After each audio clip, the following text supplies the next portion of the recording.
Welcome back. IME is a social change and social influence organization helping individuals understand how important they are and that their contribution to this planet means everything.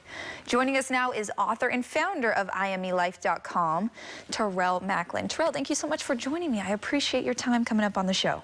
Thank you, Olivia. Happy to be here. Yeah, we're so happy to have you. Now, for our audience, those who are listening, tuning in, tell us exactly what IME is. What is it all about? Well, IME is an acronym for I mean everything. It's a power statement. But it's important people know it's not about me. I mean everything. It's about you. It's about your power statement. In fact, I want to hear you say it, Olivia. I mean everything. Because you do.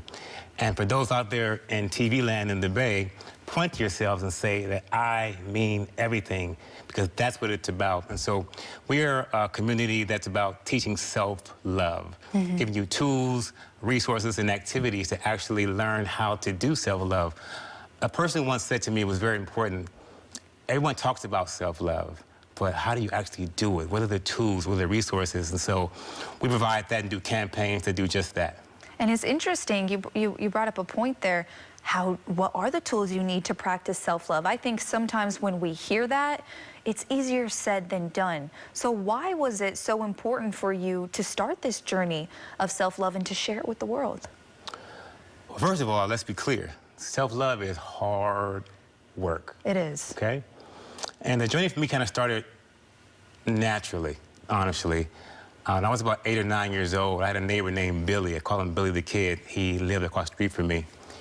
He was going through depression, had some confusion, and thought about even suicide. And somehow at 8 or 9 years old, I was able to take him out of that mode. Back then it was jokes and candy and that kind of a thing. And progressively through my teenage years in school, I kind of was a magnet for people to kind of look for leadership and for counsel. And then there was Oprah Winfrey show. And that experience really kind of changed my life and catapulted what I am today. And how did it do that for you? Well, first of all, I did a documentary called Sister, I'm Sorry. And it got national attention. I ended up on the Oprah show. Now, I didn't want to go. Really? I literally had to be almost, not begged to go, but coerced to go, because I didn't want the platform. I didn't want the responsibility that I knew came with the situation.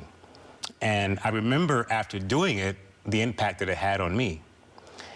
And Oprah walked me personally to the green room and said to me I had a calling and that I would, affect social change. And I was like, sure, whatever. So I hid in this closet for over a decade or more, actually. But now that I've come out and I want to see Oprah again, I want to thank her, because that was the impetus for a lot of what I'm doing today. Her words, my mom's words, were very important to this whole movement. My mom is gone. Oprah and I are both still here, and so I want to connect with her again. I still need her tutelage, to be in her love bosom, and to be able to be, counseled under that regime that she gave me many years ago. Well, it sounds like you yourself were also inspired by many people around you, which is incredible because we all, take inspiration from others, and you're now passing that along to others. So what can people expect from the I Mean Everything experience when they come to the website, they read the book? What can they take from this? Tools. I think, again, my main focus is giving people tools and resources. I'll give you a few now. People say, how do you get to self-love? Quickly. The first is self-acceptance. You got to accept who you are. You got to love who you are. Take the good with the bad. You configure a few things. Whatever's left is you. Be happy with you, number one. You got to do that. That's the first thing. Without that, you can't go any further. The second is managing your external and your internal environment. And by that, I mean, certain times you can't control your external, meaning if you're a child at home with your parents that are maybe abusive or not so positive, or if you're in a marital relationship where you can't leave for financial reasons, you are forced to hear, you ain't nothing, or you're no good, or you're not pretty, or whatever it is you're being abused with internally. So you have to be able to just learn how to fuse that out and do the first work is self-acceptance. Don't let anything negative in your internal space, even though your external is not quite working. Even if someone says something to you bad, look at them, go to the grocery store, Go to your closet, go to wherever you can, and remind yourself that I already did the work. I know that I know that I mean everything already. I already told myself that I did the work. So self-acceptance, managing your external and internal environment, and last thing is find out if you can wake up tomorrow and do exactly what you wanted to do, be exactly who you wanted to be. What would that be? And then get excited about that and place that at the bottom of your heart and push for that every day, and don't let anyone get in your way, anyone rob you of that, and you push until you become the success that you want to be. And like you said, I'm sure that that takes a lot of work every single day, but people can find more of these tips in your book. Tell our viewers where they can find your book, what it's called, and you know, what it's all about. Oh, the book. The book. The book that will get me a lot of hugs and probably a lot of shugs too, but I'm hoping and believe more hugs than shrugs or shugs. The book is called Too Cool to Love, but has nothing to do with being cool at all. It's a solution-based study guide, helping to free us from relationship dysfunction and inappropriate behaviors. Because too cool to love is really a psychological dysfunction.